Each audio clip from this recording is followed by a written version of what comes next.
হজের মাস কিন্তু শুরু হয়ে গেছে। আমরা জানি আল্লাহ পাক বলছেন যে আল হাজ্জু আশহুরুম মা'লুমাত। এটার ব্যাখ্যায় আল্লাহ রাসূল সাল্লাল্লাহু আলাইহি ওয়াসাল্লাম বলেছেন আল হাজ্জু আশহুরুম মা'লুমাত শাওয়ালুন ওয়া যুল কা'দা ওয়া যুল হিজ্জা আও কামা ক্বালা আলাইহিস সালাতু ওয়াসসালাম। তো হজের মাস শুরু হয়ে যাচ্ছে। এখন আমরা এই প্রকাশ্য ইবাদত বিশ্ব সম্মেলন যেটা আমরা দেখব, তো এখানে মানুষ হজ করতে যাবে বা আমাদের যে সামনে কোরবানি আসছে, যারা হজে যাবে না তারা কোরবানি করবে। এখানে আরেকটা প্রদর্শনী আমরা দেখতে পাই কোরবানির সময়। তো এখানে আসলে ইখলাস আমাদের কতটা থাকে এবং কিভাবে আমরা ধরে রাখতে পারি? মাশাআল্লাহ, অনেক সুন্দর একটি কথা। এবং এই মোটামুটি এই পুরা আলোচনাটা মোহতারাম এবং আপনি মিলে করেছেন। ইখলাস হজ্জের সময়ে এত বেশি দরকার যেটা যেহেতু এটা হলো একেবারে প্রকাশ্য একটি, মানে যত প্রকাশ্য হবে তত ইখলাস বেশি হবে। এবং হজ্জের মধ্যে সমন্বয় আছে কয়েকটা জিনিসের। নিজে উপস্থিত হইতে হয়, টাকা পয়সা লাগে, রাস্তা নিরাপদ হইতে হয়। একজনের অনেক টাকা আছে, রাস্তা নিরাপদ না, তার জন্য কিন্তু হজ ফরজ নয়।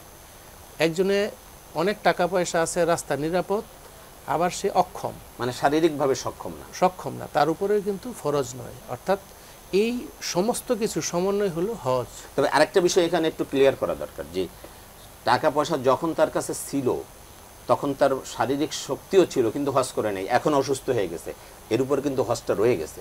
সে নিজে না যেতে পারলেও কাউকে দিয়ে বদলি হজ করাইতে হবে। ঠিক একইভাবে কারোর উপর হজ ফরজ হয়েছিল কিন্তু হজ করে নাই, এরপরে সে মারা গেছে, তাকেও কিন্তু বদলি হজ করাই দিতে হবে, কারণ এই ফরজটা তার উপর রয়ে গেছে। কারণ নবীজি তো অনেক সতর্ক করে দিয়েছেন, সেই ইহুদি হয়ে মরুক নাসারা হয়ে মরুক, এটার কোনো দায় দায়িত্ব নবী নেবেন না। যেখানে নবী বলতেছেন আমি কোনো তার দায় দায়িত্ব নিব না, আর নবী শাফাআত ছাড়া কেউ জান্নাতেই যেতে পারে, সে কেমন করে আশা করতে পারে জান্নাতি হবে? জি, তো আপনি সেটাই ওই একটা কথা বলতেছিল যে হজ উমরা করার পরে মানুষ একেবারে নিষ্পাপ হয়ে যায়, সেটা তো শয়তান চায় না। এইটার বাস্তব ঘটনা আল্লাহ রাসূল সাল্লাল্লাহু আলাইহি সাল্লাম নিজ চোখে দেখেছেন। আরাফার ময়দান থেকে যখন মুজদালিফার দিকে যাচ্ছিলেন তখন আল্লাহ রাসূল সাল্লাল্লাহু আলাইহি সাল্লাম মুস্কি হাসতেছিলেন। তখন আবু বকর এবং ওমর রাদিয়াল্লাহু তাআলা আল্লাহ রাসূল সাল্লাল্লাহু আলাইহি সাল্লামকে জিজ্ঞেস করছেন, ইয়া রাসূলুল্লাহ, সমস্ত সাহাবারা অনেক কষ্ট করতেছে, এই ধুলাবালিতে সবার চেহারা মলিন হয়ে গিয়েছে, কিন্তু আপনি হাসতেছেন, এর কারণ কি? আল্লাহ রাসূল সাল্লাল্লাহু আলাইহি সাল্লাম বলতেছেন যে আমি দেখতেছি যে শয়তান ঠিক এই সীমানায় বসে তার কপালের মধ্যে ধুলাবালি মারতেছে আর কাঁদতেছে, চিৎকার করতেছে।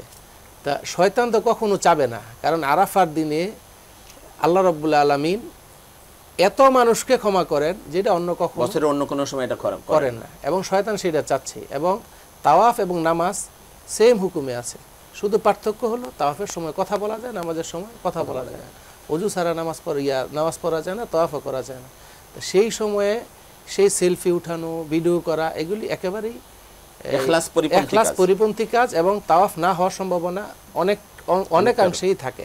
তো সেই জন্য হজ্জের ক্ষেত্রে এবং হজ্জে মাবরুর যদি কেউ পাইতে চায়, কেউ যদি আল্লাহ রাসূল সাল্লাল্লাহু আলাইহি সাল্লামের সেই ঘোষণা যে সে সদ্য ভূমিষ্ঠ সত্য প্রসূত একেবারে মানুষের মতো নিষ্পাপ হয়ে সে দেশে ফিরে আসবে, সেই ঘোষণা পাইতে চাইলে তাকে অবশ্যই এই সমস্ত রিয়া থেকে দূরে থাকতে হবে। আর কেউ যদি নিয়ত এমন থাকে যে আমি চিন্তা করতেছি যে মানুষকে হজ উমরার ব্যাপারে তওয়াফরত অবস্থায় না, হ্যাঁ, ইবাদতরত অবস্থায় না, অন্য সময়ে এই ছবি দিয়ে মানুষকে উৎসাহিত করব যে হজ উমরার ব্যাপারে তাআউনু আলাল বিররি ওয়াত তাকওয়া ওয়া সাবিকু ইলা মাগফিরাতুন।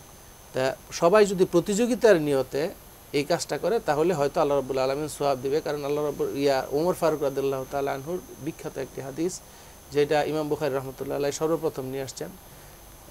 ওমর ফারুক রাদিয়াল্লাহু তাআলা আনহু বলতেছেন, সামিতু রাসূলুল্লাহ সাল্লাল্লাহু আলাইহি সাল্লাম আলাল মিম্বারি ইয়াকুল ইন্নামাল আমালু বিন্নিয়াত, সমস্ত কাজের ফলাফল নিয়তের উপর, ইন্নামাল লিমরি মা নাওয়া, ফামান কানাত হিজরাতুহু ইলা দুনিয়া ইউসিবুহা আও ইমরাতুন ইয়ানকিহুহা ফাহিজরাতুহু আলা মা হাজারা ইলাইহি। কেউ যদি হিজরতের মতো একটা বিশাল কাজ করে কোনো দুনিয়ার উদ্দেশ্যে, তাহলে তার হিজরতটা কিন্তু দুনিয়ায় অ্যাচিভ করার জন্যই হয়ে যাবে। হজ্জের মতো এটা আমরা কিন্তু এটাকে ওয়ান কাইন্ড অফ হিজরতই বলতে পারি। আমরা আমাদের সমস্ত সম্পর্ক ছিন্ন করে এক দেশ থেকে আরেক দেশে যাচ্ছি, যেখানে যাওয়ার জন্য শুধু হিজরত কেন, আপনি যদি মৃত্যুর সাথেও তুলনা করতে পারেন, একেবারে মুর্দাকে যেভাবে কাপড় পরানো হয় সেরকম সাদা এক টুকরো কাপড় পরছে, এক টুকরো গায়ের আগে, এবং সবার থেকে বিদায় নিয়ে যাচ্ছে, পরিবার পরিজন, তার ব্যবসা বাণিজ্য, গাড়ি বাড়ি সব সে পিছনে ফেলে আল্লাহর প্রেমের জন্য সে ছুটে যাচ্ছে। সুতরাং এটা তো অনেক বড় একটি বিষয়।